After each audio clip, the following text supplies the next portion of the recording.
Voy a estar hablando sobre mi jornada como nuevo committer de Airflow.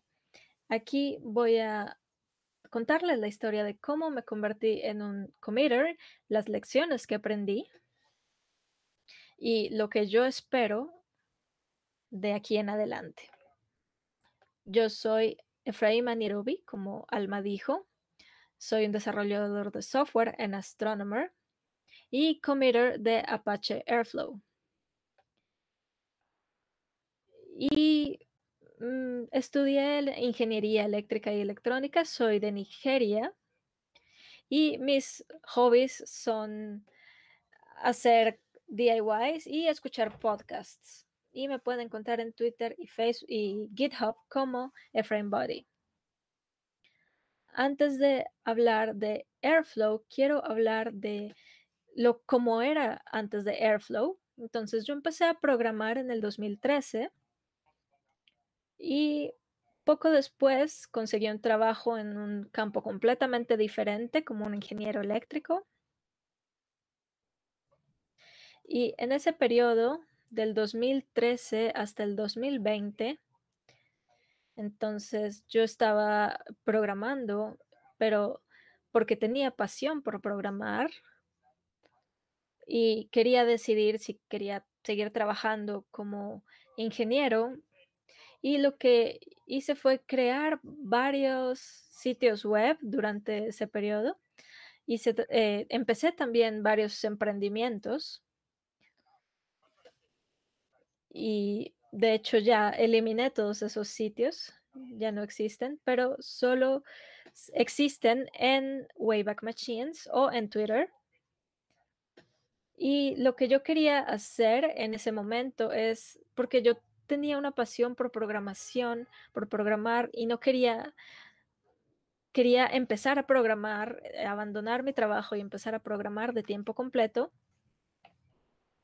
Entonces, de esos sitios, la verdad, no gané ningún dinero y tenía muchos miedos también de buscar algún trabajo en programación, porque nadie me daba coaching, no tenía mentores, yo solamente estaba programando código. Entonces, nadie nunca había visto mi código y tenía mucho miedo de aplicar algún trabajo sobre programación. Y lo que hice fue decidir que simplemente iba a continuar haciendo sitios web y a lo mejor un día iba a ganar dinero, pero quizás no suficiente para vivir. Y bueno, como funciona en Nigeria es que es muy difícil obtener un puesto como junior en las empresas de tecnología.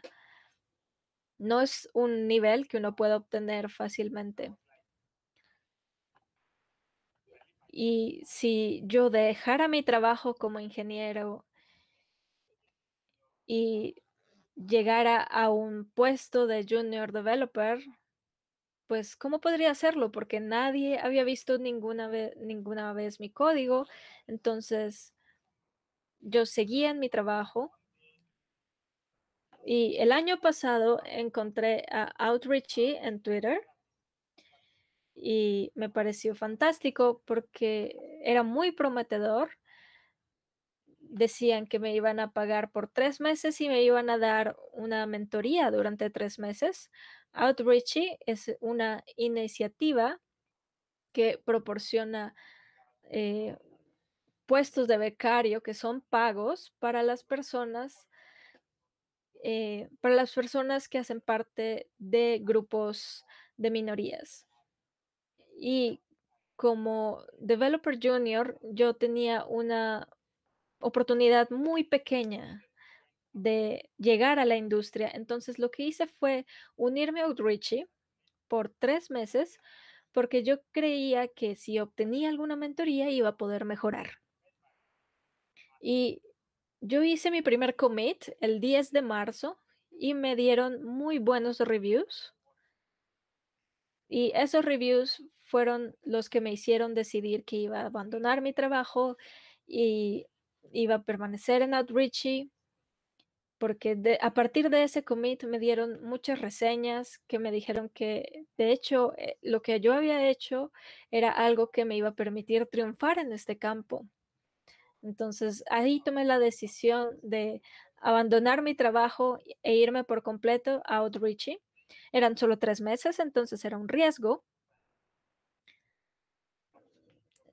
y, bueno, tenía que decidir entre un trabajo de tiempo completo o irme a Outreachy. Y luego ya tenía Outreachy solamente duraba 3 meses, entonces, ¿qué iba a hacer después de esos 3 meses?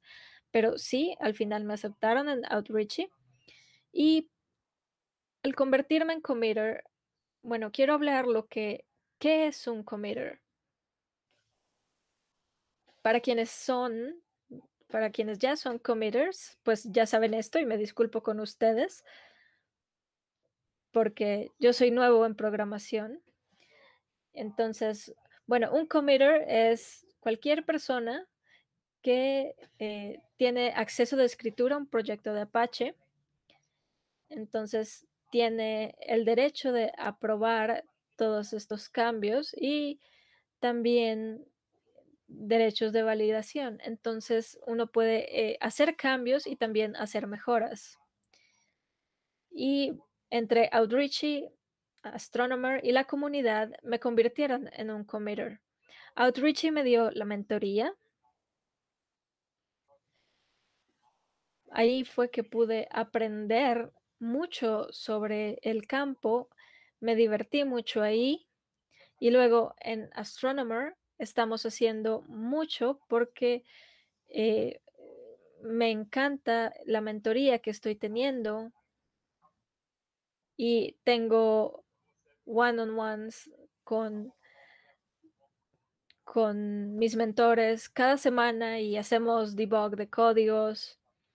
Entonces, también la comunidad me proporciona reseñas sobre lo que yo hago y eso me convierte en un committer. Las mentorías son las revisiones de código y eso hizo posible que yo me hiciera un committer y también mi determinación de triunfar en este campo. Y las lecciones importantes que yo he aprendido son, bueno, la primera, descubrí que necesito emplear más tiempo en mi desarrollo personal. Si cuando yo tengo la voluntad para hacerlo, pues yo pongo muchas más horas en esto. Por ejemplo, durante mi tiempo en Outreachy, estaba hablando con Camley Burglar, que es un PMC en Apache, y él me habló de cómo convertirme en un committer y dijo algo que me impactó mucho porque me dijo que si quiero tener éxito, pues tengo que invertir ese tiempo. Tengo que invertir más de 3 horas al día para ser un committer. Y yo la verdad me sorprendí mucho porque yo hasta ahora estoy aprendiendo y esta persona está empleando muchas más horas que yo. Y estas fueron 2 semanas en mis observaciones en la comunidad y hay que dedicarle tiempo a estos proyectos. Hay que emplear ese tiempo, invertir ese tiempo, y cuando lo hice, empecé a crecer y empecé a aprender y a mejorar mis habilidades. Otra lección que aprendí es que si nadie ve el código que yo escribo, algo estoy haciendo mal. Tienen que empezar a contribuir a los proyectos de código abierto, porque cuando alguien ve las contribuciones que uno hace, lo puede corregir y puede decir qué estás haciendo mal. Entonces hay que contribuir y hay que dejar que las personas vean tu código porque te pueden decir qué es lo que no estás haciendo bien. Otra cosa que aprendí fue la comunicación. La comunicación escrita, de hecho, es muy difícil y yo todavía tengo mucho que aprender en esto. Por ejemplo, en las revisiones de código, cómo dar reviews, hacer reseñas.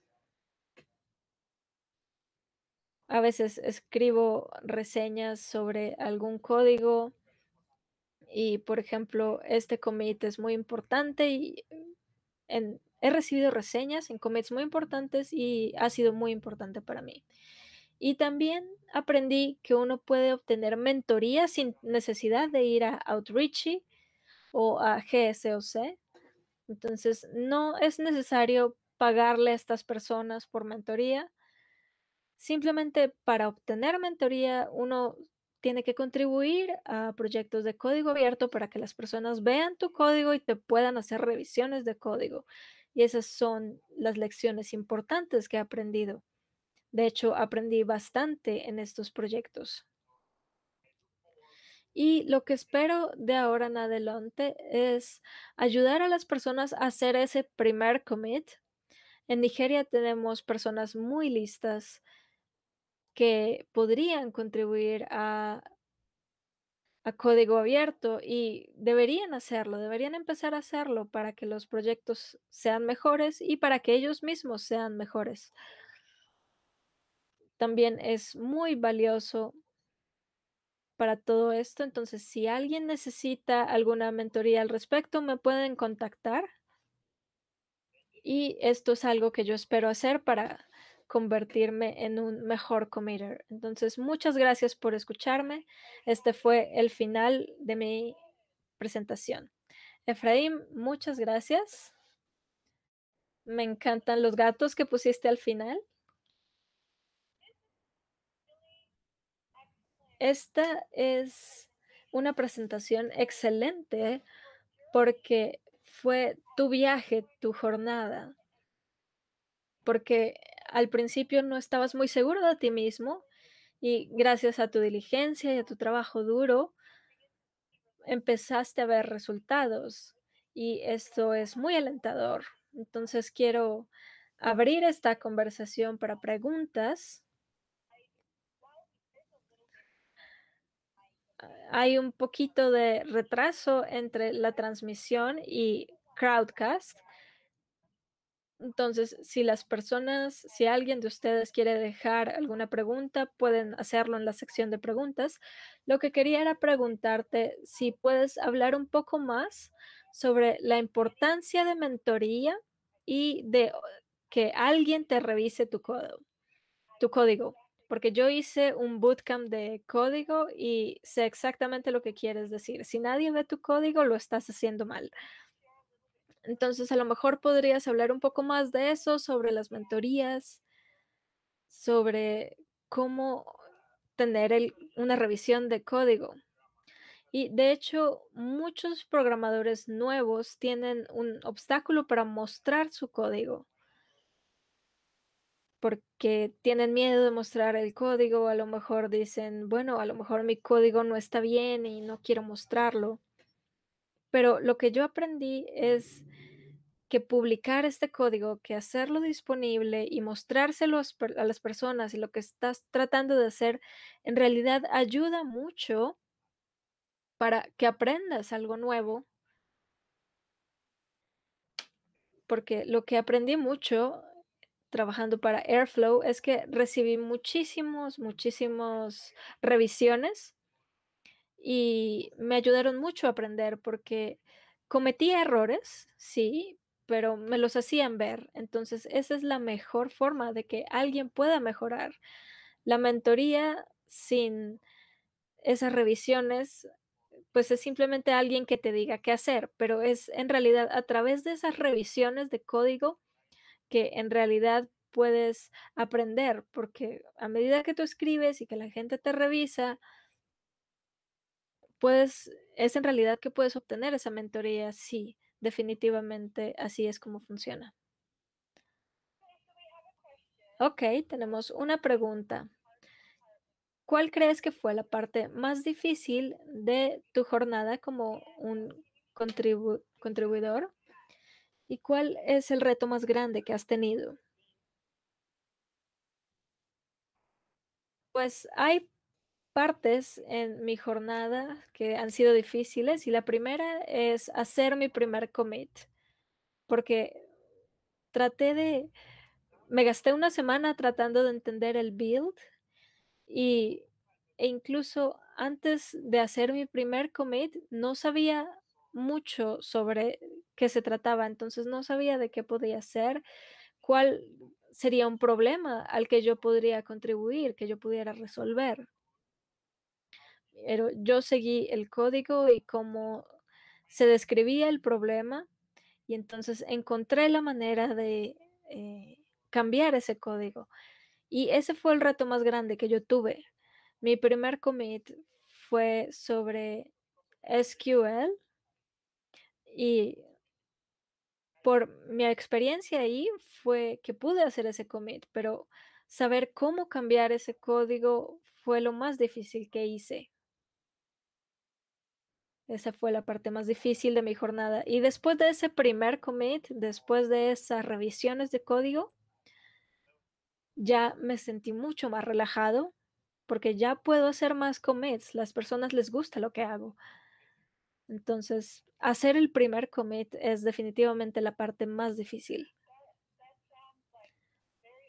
Eso suena muy comprensible. Empezar es la parte más difícil.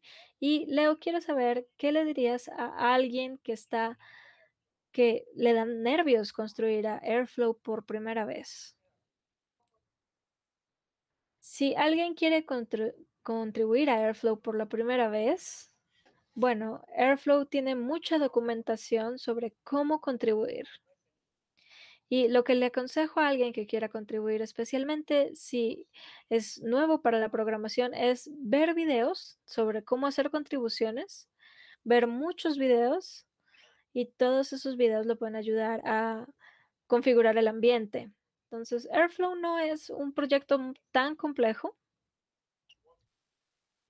Primero hay que ver todos los videos y luego revisar cuáles son los problemas que se pueden empezar a resolver, porque alguien ha visto los problemas y se da cuenta de que son fáciles de resolver, entonces puede empezar por ahí.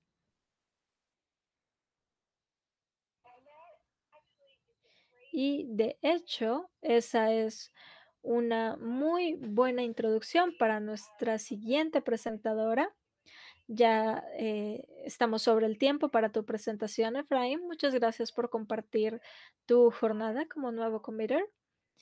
Y ahora vamos a compartir esta información sobre cómo empezar en el primer commit que mencionaste, ver videos, tutoriales. Y nuestra siguiente presentadora, Jessie, es una creadora en YouTube que alienta a las personas en su jornada como desarrolladores. Y Jessie nos va a hablar cómo automatizar ideas con Airflow. Entonces, muchas gracias por tu presentación. Gracias por estar aquí. Jessie, bienvenida. Gracias por estar aquí. Jessie, bienvenida. Gracias. Ahora voy a cambiar a español y nuestra increíble traductora nos va a hacer el favor de cambiar a inglés. Perfecto. Jessie, para las personas que no sepan, pero creo que todos van a saber porque está aquí tu club de fans. Jessie es una doctora en inteligencia artificial egresada de la Universidad Veracruzana y actualmente se desarrolla como científica de datos y cuenta con más de 13 años de experiencia en desarrollo web. Comparta conocimiento en su canal de YouTube y participa en Twitter en Devs Community. Y hoy nos va a dar su charla Automatizando Ideas con Apache Airflow. Bienvenida, Jessie. Muchísimas gracias. Muchas gracias por invitarme, por permitirme estar en este espacio. Hoy les quiero platicar acerca de Apache Airflow y cómo es que nació mi interés acerca de esto. Va muy ligado a lo que nos acaba de contar Efraín. Efraín nos cuenta toda su travesía y ahora yo les quiero contar la travesía de por qué me he enamorado tanto acerca de esta herramienta. Así que, bueno, vamos a empezar. Alma me ha presentado. Les cuento un poquito acerca de mí. Mi nombre es Yeseli Díaz, soy de Jalapa, Veracruz, México. Actualmente trabajo como ingeniera de datos, ingeniera y datos en Reward. Y bueno, también participo en la comunidad de Devs Community, que nos pueden encontrar también en Slack. Antes de empezar, les quiero hablar acerca de qué es lo que vamos a ver durante esta presentación. Primero voy a empezar con una historia un poco triste. De aquí empieza a platicar todo acerca de por qué me empezó a interesar Airflow. Posteriormente les hablaré un poco más acerca de Apache Airflow, de los elementos clave, los operadores, sensores y el plan de acción. Voy a empezar hablándoles de esta historia triste y lo cual considero que de aquí empezó absolutamente todo. Esta historia es de un amigo que lo voy a llamar John. Él trabajaba para una financiera. Esta financiera... Jessy, una disculpa. ¿Puedes sí, poner tu pantalla completa, por favor? Claro que sí. Solo me podrías, ahorita que la cambio... confirmar que todavía se ve, nada más dame un minuto, porque estaba empezando a tener un poco de problemas aquí con PowerPoint, pero ahorita la pongo y vamos a ver. ¿Ahí se está viendo pantalla completa? No, ¿verdad? Ok, no. Permíteme volver a compartir.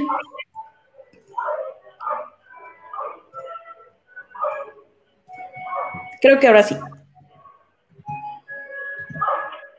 Sí, ya, gracias, Jessy. Perfecto, a ustedes. Entonces, les contaba un poco acerca de mi amigo John. Él trabaja para una financiera, ellos se enfocan a criptomonedas y de aquí surge todo. Les cuento su historia. El equipo de esta financiera, ellos tienen operaciones precisamente en Latinoamérica, entonces trabajan con diferentes personas en LATAM, y su equipo de finanzas se encontraba o se encuentra todavía en España.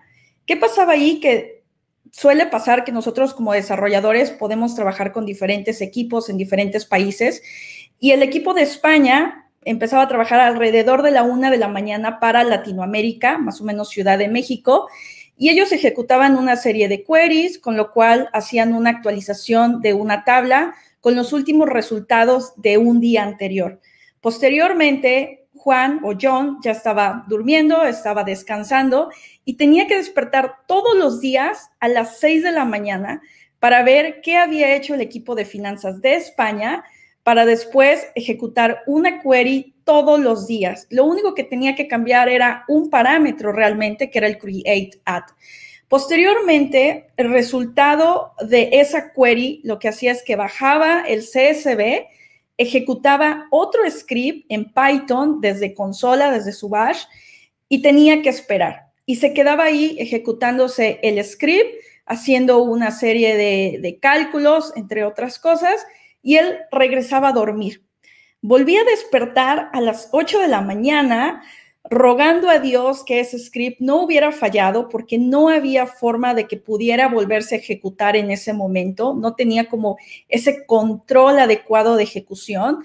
Regresaba a las 8 de la mañana, validaba que esos archivos estuvieran totalmente listos y generaba un reporte. Ese reporte era un archivo de Excel que hacía una serie de match entre diferentes columnas, lo subía a un bucket, a una carpeta en S3 y mandaba un correo electrónico a ciertas personas para que posteriormente a las 9 de la mañana John llegaba bastante enojado porque no había descansado bien, porque había tenido que ejecutar scripts y llegaba a su daily meeting.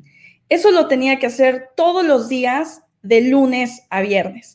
Y con esta historia me gustaría empezar y me encantaría que la tuvieran en mente para ver por qué Apache Airflow se convirtió en algo tan importante para mí.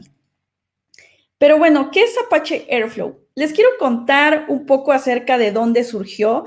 Apache Airflow fue creado por Maxime Beauchamp y por ahí hay una pequeña unión, esa perfecta unión de lo que sucede, y fue playa, México, hamaca y vacaciones.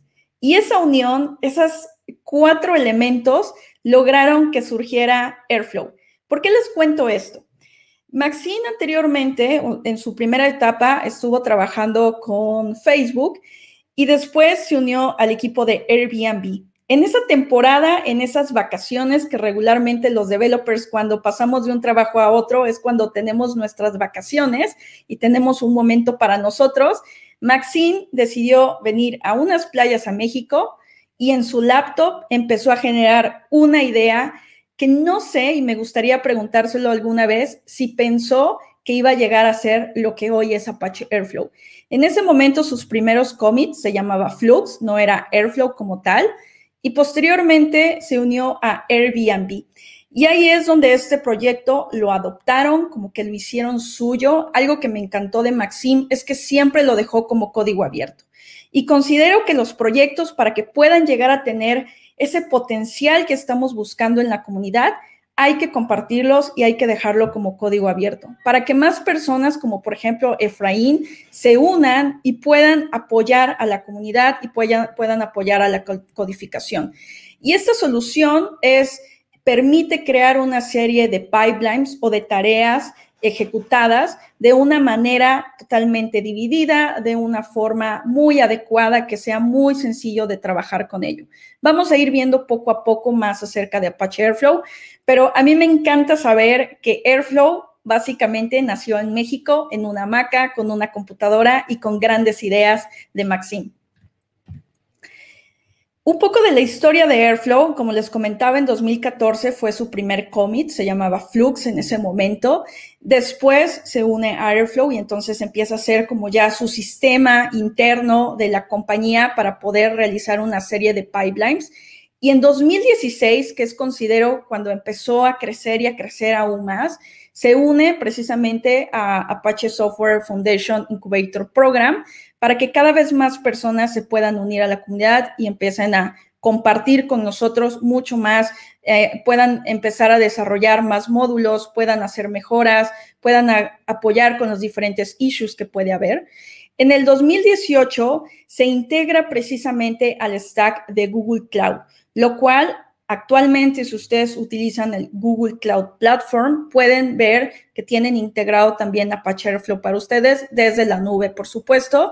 Y en el 2019, como lo dice Maxime, bueno, pues se gradúa y se convierte en un proyecto de alto nivel. ¿Pero qué es Airflow? ¿Para qué nos sirve? Bueno, Airflow nos permite generar una serie de data pipelines que son diferentes estados de la data, diferentes procesos que nosotros podemos ir desarrollando. Les cuento un poco por qué la importancia o por qué me parece que Airflow tiene gran importancia.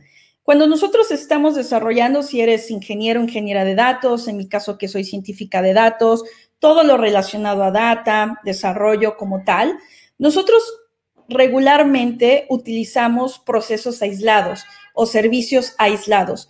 ¿Cuáles son este tipo de servicios? Por ejemplo, si estamos construyendo un sistema de recomendación, posiblemente tenemos que hacer uso de Snowflake, que es donde está nuestra base de datos. Posiblemente vamos a utilizar un bucket de S3, donde podemos subir algo. Tenemos también algunos otros servicios, algunos otros modelos, que son lo que nos permite generar esas recomendaciones. Y como pueden ver, son como pequeñas piezas de Lego, donde cada una de esas piezas realiza algo en particular. Cada una de esas piezas se enfoca a realizar una tarea. Son pequeñas partes aisladas que pueden estar unidas de una manera posiblemente no la más adecuada, posiblemente no aquella que podamos escalar, no sea tan mantenible, pero de alguna forma las podemos unir o tenemos que ejecutarla de una forma manual. Y es aquí donde viene Airflow. Airflow es esa pequeña unión que nos permite tener todos esos servicios aislados en un solo lugar. Y cada una de esas piececitas de Lego las empezamos a unir y Airflow nos dice, ¿qué te parece si unes la pieza de tu query y ahora une la pieza de tu pandas y ahora une la pieza de tu modelo y así te puedes ir hasta que lo subas a algún lugar? De eso se encarga Airflow. Airflow es como un pegamento que nos permite integrar todos estos servicios que nosotros regularmente tenemos aislados. y tiene una serie de elementos clave que nos permite hacer eso, que nos lleva a poder potencializar también nuestras ideas, a poder automatizarlas, que creo que ese es el objetivo principal. Airflow está enfocado, está desarrollado, está basado en unos DAGs, que son grafos acíclicos dirigidos, y eso nos permite tener una colección de todas las tareas que previamente, por ejemplo, les puse en una serie de ideas, y cada una de estas relaciones puede tener dependencias, se pueden comunicar entre las diferentes tareas, podemos realizar un proceso en una tarea, el resultado de ese proceso se lo comunicamos a la otra tarea y por eso me encanta verlo como piezas de Lego, porque están unidas y cada una de ellas tiene una interacción diferente. Los DAGs tienen operadores y los operadores están conectados. Pero ¿cómo es que se puede ver esto? ¿Cómo es que podemos crear estos gráficos? Este sería un ejemplo de una forma como muy simplificada de lo que es un DAG. Tenemos la tarea 1, por ejemplo, corre una query.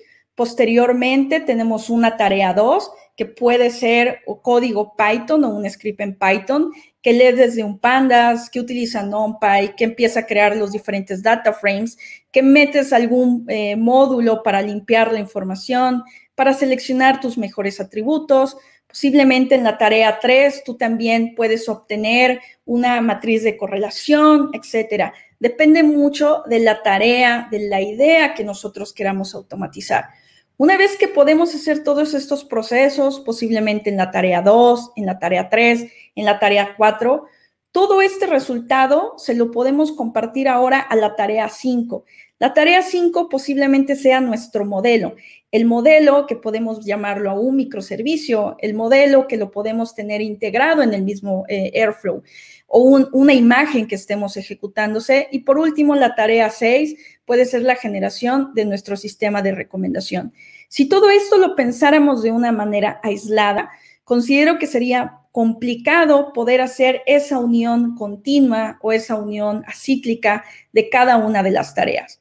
Por supuesto, algo aquí que hay que tratar de evitar, o más bien no se puede hacer, o sea, es inválido en Airflow, es poder tener estos ciclos. Estos ciclos no se deben de realizar, por eso es un DAG, por eso es un gráfico acíclico dirigido. Y para ello, Airflow nos brinda una serie de elementos clave para poder ayudarnos a trabajar. Por un lado, y algo que me fascina, es su dashboard, su UI, porque de una manera visual nosotros podemos visualizar todos los DAGs que tenemos, cada uno de los data pipelines disponibles para nosotros.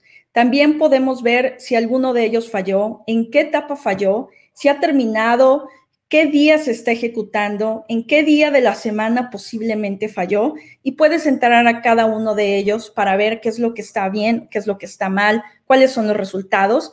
También tenemos nuestro tanto programador o scheduler y nuestro ejecutor. Algo fascinante de Airflow, y regreso un poco a la idea de John, que se tenía que levantar todos los días, ejecutar la tarea. Airflow nos facilita esto. Nosotros podemos configurar precisamente cada uno de estos data pipelines y decirle, ¿sabes? Quiero que lo ejecutes todos los días a partir de tal hora. Quiero que lo ejecutes cada semana, quiero que lo ejecutes cada tercer día. Nosotros definimos cuándo lo podemos ejecutar, cuándo deseamos ejecutarlo, dependiendo también de las necesidades del negocio, y el ejecutor es el encargado de eso. Una vez que sabe cómo está planeado, entonces ahora sí empieza a ejecutar las tareas, entonces ahora sí empieza a correr todo mi data pipeline. Por último están los workers, que también son pieza fundamental de esto y están encargados para ver que todo esté en correcto funcionamiento. Y entran dos elementos que considero son claves y los cuales considero que también le dan ese empuje a Airflow, que son tanto los operadores como los sensores. ¿Pero qué son? Voy a empezar a hablarles de los operadores. Yo les comentaba que tenemos como estas piececitas o estos bloques de Lego. Entonces, cada uno de estos bloques lo podemos ver así, como una tarea. Y dentro de esta tarea tenemos nuestros operadores. De una manera fácil de ver, de una manera posiblemente un poco simplista de ver, son clases de Python que están ejecutando una o muchas funciones. Entonces, dentro de este operador, nosotros tenemos código Python que ejecuta lo que nosotros queramos. Y aquí es una gran ventaja, y esto es lo que a mí me permitió empezar a utilizar Airflow. Yo tenía scripts separados y cuando vi que esos scripts se podrían convertir en operadores, entonces es ahí donde vi que podía reutilizar lo que yo ya tenía. Yo no tenía que volver a tal cual desarrollarlo todo, tenía que adaptarlo a la estructura, a la arquitectura como Airflow necesita que estemos comunicándonos, como Airflow necesita que creemos un operador. Pero básicamente es eso, nuestro código Python embebido en la estructura que nos permite o nos pide Airflow. Y tenemos una serie de operadores que nos facilitan tanto la vida. Por un lado está el bash, que podemos ejecutar como tal comandos. Está el operador de Slack, lo cual me parece increíble porque les pongo un caso de éxito que estuvimos trabajando. Cuando nosotros ejecutamos un modelo y queríamos saber si efectivamente las recomendaciones estaban listas, entonces mandábamos un mensajito a Slack y decíamos, listo, recomendaciones terminadas, puedes prender las recomendaciones. De esa forma no tienes que estar revisando constantemente si específicamente el archivo ha creado. Para eso está el operador de Slack, para que te avise si efectivamente ha sido calculado, ha sido realizado ese proceso completo. Puedes también mandar correos electrónicos con el formato que tú desees, a las personas que tú desees, de una forma muy automatizada, muy sencilla. Puedes comunicarte con diferentes bases de datos. Puedes también embeber como tal código Python. Puedes crear tu propio operador y eso es lo que también me encanta, que tú puedes desarrollar operadores y, por supuesto, lo puedes compartir con la comunidad para que alguien más no tenga que hacer el propio. Esa es la idea de esto y esa es la idea de que el código sea totalmente abierto. Y este es, por ejemplo, está un poco pequeña tal vez la letra, pero esa es la estructura general de un operador. Como pueden ver, es código Python. Puedo definir una serie de instrucciones, una serie de variables globales que posteriormente puedo hacer una comunicación entre ellos. Y esa comunicación, todo ese código Python, es lo que yo reutilicé con la estructura que me solicita Airflow. ¿Y cómo es que se ve? Regularmente es así como ustedes lo van a empezar a ver, por supuesto, de acuerdo a lo que cada uno haga, pero esto es como se ven los operadores. Son esas pequeñas tareas que ustedes van a tener en el UI. Y cuando algo falla, cuando algo no está correcto, pues se lo podrán poner en rojo. Esta es una forma de visualización, tienen diversas, pero esta es una de las que más me gusta porque visualmente me permite ver cuál es la comunicación entre cada uno de ellos. Y también, por otro lado, tenemos los sensores, los cuales los sensores tienen una función muy particular, pero que también nos ayuda mucho a resolver tareas. El objetivo de los sensores es esperar una condición, esperar que algo se cumpla, esperar que algo funcione, se realice para que las diferentes etapas puedan continuar. ¿Qué tipo de sensores tenemos? Tenemos diversos. Estos son los que regularmente más utilizo. Por un lado es el sensor de tiempo, que espera a cierta hora del día o cierto tiempo específico del día para realizar una tarea. Yo no puedo, por ejemplo, empezar a realizar o a correr un modelo si no tengo antes la data. Si yo no tengo antes la data en algún lugar, no puedo continuar porque entonces no hay nada nuevo que hacer. Tengo también los sensores de saber si hay un nuevo archivo en nuestro sistema, un nuevo archivo en alguna carpeta, sensores para el bucket de S3, para ver si alguien ya me subió algún archivo, un grupo de archivos a un bucket en particular, a una sección en particular, y con eso seguir trabajando. También de HTTP, si utilizamos algunos microservicios, podemos hacer el uso de los microservicios, podemos ver qué tipo de respuesta tenemos.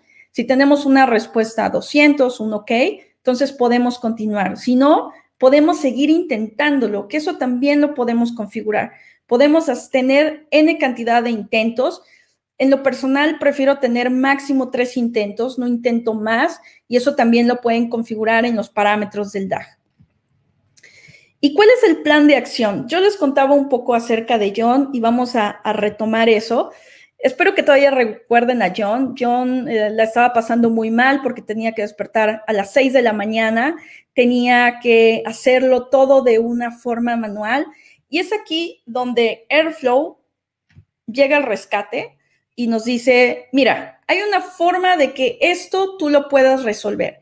Hay una manera en que tú no lo hagas de una forma manual, sino empieces a identificar cuáles son las tareas que se están repitiendo, cuáles son las tareas que más necesitas hacer, qué parámetros son los que tú tienes que empezar a modificar, qué código Python tú ya tienes actualmente desarrollado y lo puedes integrar. Y aquí viene Airflow al rescate para esto.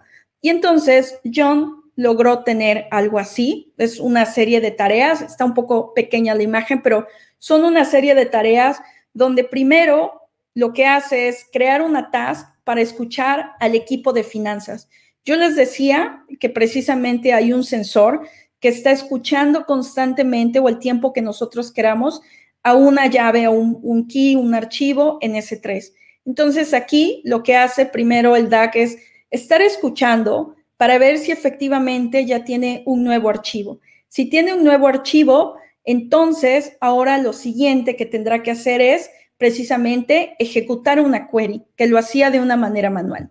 Y que era lo único diferente que tenía que hacer, pero aún así lo hacía despertar a las 6 de la mañana, cambiar el create add, decirle cuáles eran los datos que tenía que tener.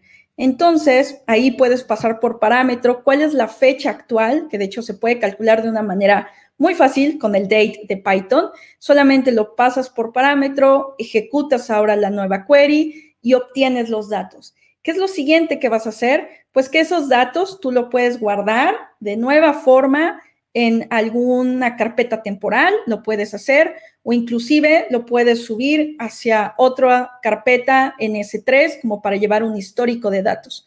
Sigues escuchando si ahora hay un nuevo archivo en esa carpeta de S3 y si está ahí, lo siguiente que tendrás que hacer es computar la data. ¿Cómo? Con el script que John ya tenía. Solo hay que adaptarlo a la forma del operador y no mucho más. Y después, una vez que se ha computado la data, una vez que ha pasado una serie de test cases, lo siguiente es poder subir esa data a una nueva sección que él ya tiene el path definido con la estructura que ustedes quieran. Se crea la carpeta, se sube el archivo y utilizamos nuestro operador de correo electrónico. Y si queremos ir más allá, podemos utilizar también el operador de Slack. Y tenemos un canal dedicado a mandar una notificación a Slack y mandar el correo electrónico al diferente equipo, al grupo en el que esté interesado en obtener esta data y termina el flujo completo. Y aquí es donde Airflow no es solamente un orquestador, no es solamente una herramienta, sino que efectivamente le ayudó a alguien a obtener un mejor descanso y le ayuda a los equipos a poder escalar, a generar nuevas ideas, a automatizar lo que actualmente posiblemente en diferentes empresas, o si tú tienes un caso similar, considero que Airflow podría ser una buena opción. Y en lugar de estar ejecutándote diversos cron jobs, tú lo puedes generar un pipeline. Y se preguntarán, bueno, ¿y cuál es la diferencia entre tener un cron job o tenerlo hacia Airflow? Hay diferentes cuestiones y aquí también se los muestro de alguna otra forma, que es como ustedes tienen otra visualización, pero la idea de hacerlo así, como pueden ver, es que hay algunos pequeños cuadritos en rojo y eso significa que alguna de las tareas no se ejecutó. ¿Por qué no se ejecutó? En un cron job será un poco complicado saberlo. Podrás tener control de cambios, podrás tener logs, pero aquí tú puedes acceder a cada una de las tareas y ver qué parámetros tenía, cuál es el estado de la tarea, qué es lo que funcionó, qué es lo que no funcionó. Puedes incluir sistemas de alerta, por ejemplo, Opsgenie es muy buen servicio para esto, y cada una de estas alertas puede tener diferentes niveles. El nivel más bajo, el nivel más crítico, y cada una de estas alertas tú la puedes configurar dependiendo del negocio. Si es un caso crítico, posiblemente le tengas que hablar a alguien y el servicio de Opsgenie te lo permite hacer. Entonces, las ventajas de utilizar Airflow, además de poder automatizar, además de poder tener el apoyo de la comunidad, que para mí eso es lo más importante, el poder ver cómo la comunidad quiere seguir aportando más acerca de Airflow y cómo entre todos nos estamos ayudando. Tú puedes automatizar tus queries, puedes utilizar el código Python. Inclusive, si tienes código en Jupyter, en tus notebooks de Jupyter, tú puedes utilizar Papermill para poder usar ese código de Jupyter. No tienes que rehacerlo todo, solo tienes que saber qué herramientas o qué elementos que Airflow ya tiene, tú puedes integrar. También tiene esa política que yo les decía de reintentos y puedes configurar en tu DAG cuántos reintentos deseas hacer. ¿Cuántas veces le vas a permitir a Airflow que si falla en algún elemento o en alguna tarea, lo pueda volver a intentar y en qué momento tendrá que mandarte una alerta?